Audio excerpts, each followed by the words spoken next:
সোণালী দিশত আমি দেখিবলৈ বহুত আগবাঢ়ি বাচ্চাই আছো।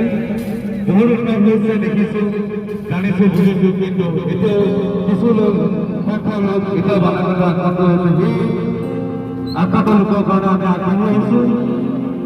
আশা কৰোঁ আমি এনেকুৱা কিছুমান ক্ষেত্ৰৰ কাৰণে আগলৈ নিবিচাৰোঁ।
আমি এই উঠি অহা প্ৰজন্মই আন্তৰিক অভিনন্দন আৰু শুভেচ্ছা লগতে ধন্যবাদ জ্ঞাপন কৰিছোঁ।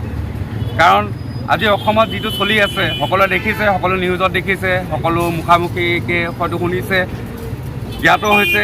অসমত বানপানী সকলো ৰাইজ হয়তো কোনোবাই খাব পৰা নাই, কোনোবাই পিন্ধিব পৰা নাই, কোনোবাই থাকিব পৰা নাই, কাৰোবাৰ ঘৰ উটি গৈছে, কাৰোবাৰ গৰু উটি গৈছে, কাৰোবাৰ ছাগলী উটি গৈছে, কাৰোবাৰ ভঁৰালৰ ধান উটি গৈছে।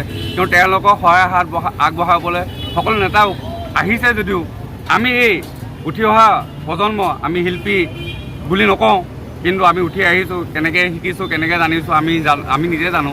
কিন্তু ইয়াৰ মাজতে আমি সহায় হাত কেনেকৈ আগবঢ়াব পাৰোঁ, তাৰ বাবে আমি লখিমপুৰবাসী ৰাইজৰ মাজত আমি নিজেই আহি আজি উপস্থিত হৈ এটা গীত পৰিৱেশন কৰিলোঁ।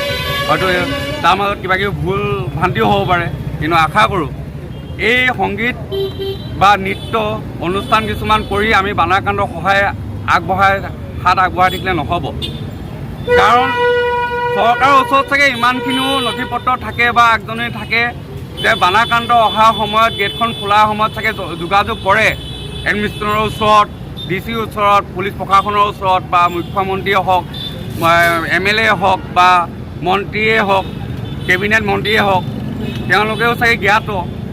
কাৰণ গেটখন খোলাৰ আগত চাগে জনায়। কাৰণ যেনেকৈ সিন্ধু নদীয়ে গেটখন খোলাৰ আগত পাকিস্তানক জনাব পাৰে, সেনেকৈ অসমবাসী ৰাইজকো অসমৰ আমাৰ যিখিনি নদী কাষৰীয়া অঞ্চলৰ মানুহ তেওঁলোককো আজি 2-3 দিনৰ আগত চাগে জনোৱাহেঁতেন আজি তেওঁলোকৰ সেই ঘৰখন বা আজি ছাগলী বা গৰু হেৰাই নগ'লহেঁতেন। বা কাৰোবাৰ এখন সপোনৰ ঘৰ, য'ত কিছুমানে লোন লৈ ঘৰ বনায়, কিছুমানে ধান বিকি ঘৰ বনায়, কাৰোবাৰ গৰু ছাগলী বিক্ৰী কৰি ঘৰ বনায়। সেই ঘৰখনৰ সপোনটো আৱেগ অনুভূতি সেই ঘৰখনৰ মুৰব্বীজনেহে বুজি পায়। কিন্তু আমি ইয়াত গীত গান পৰিৱেশন কৰি পিনে যে এই বানাকাণ্ডৰ কাৰণে 100, 200, 10, 20, 5 টকা যোনে যি সহায় কৰিছে, সেইটো অকল আৱেগ আছে, তাৰ মাজত একো নাই। সেইখিনি ধৰণে আমি কাৰো সপোন পূৰা কৰিব নোৱাৰোঁ। কিন্তু অসম চৰকাৰে এটাই অনুৰোধ জনাইছোঁ, এইখিনি কৰিবলৈ যে আমাক বাধ্য কৰক, যে এইখিনি আমি অনুষ্ঠান কৰি পিনে বানাকাণ্ডৰ কাৰণে সহায় আমি কেতিয়াও জীৱনত পূৰ কৰিব নোৱাৰোঁ। কিন্তু এটাই অনুৰোধ, এই বানপানী অহা আগমুহূৰ্তত যেন 3-4 দিনৰ আগত যেন ৰাইজক সজাগতা কৰে। লখিমপুৰবাসীৰ আজি ধেমাজিবাসীৰ ৰাইজ হওক বা আজি কপিলী নদীত যেনেকৈ নগাঁও আজি বিগত বছৰ আমি দেখি আহিছোঁ, কপিলী নদীয়ে বহুত মৰিগাঁও হওক, নগাঁও হওক বহুতকে অনিষ্ট কৰি গুচি গ'ল। আৰু নেদেখা নুশুনা এটা আমি কথা, আমাৰো ইমান বয়স হোৱা নাই, কিন্তু এই বয়সত আমি বহুতখিনি দেখিছোঁ আৰু চাগে কিমান দেখিব পাম নাজানো। কিন্তু এইখিনি আমি দেখিবলৈ নিবিচাৰোঁ। আমি ওলাই আহিছোঁ, ৰাইজৰ কাৰণে ওলাই আহিছোঁ। কোনো ৰাজনীতি আমাৰ নাই, কোনো ছাত্ৰ সংগঠন নাই, আমি কোনো সংগঠনৰ মানুহ নহয়। নিস্বাৰ্থ নিজৰ দেহা, নিজৰ কৰ্ম, চবেই এটা প্ৰাইভেট ছেক্টৰত কাম কৰিছে, কোনোবাই গভৰ্ণমেণ্টত থাকে, কোনোবা এটা সৰু সুৰা কৰ্মত ব্যস্ত হৈ আছে, কোনোবাই কণ্টেক্সুৱেলত কাম কৰি আছে। মই আজি মই প্ৰাইভেট ছেক্টৰত কাম কৰি তাৰ মাজৰ পৰাই সময় অকণ উলিয়াই এই ৰাইজৰ কাৰণে সহায় হাত বঢ়াবলৈ যেনেকৈ ওলাই আহিছোঁ, কিন্তু আমি পেণ্ট দাঙি বা জোতা পিন্ধি বা ইন'ভা হওক বা কিয়া হওক কিবা এনেকুৱা বিভিন্ন গাড়ী লৈ পিনে আমি অহা নাই, কিন্তু ৰাইজৰ নিস্বাৰ্থভাৱে আহিছোঁ।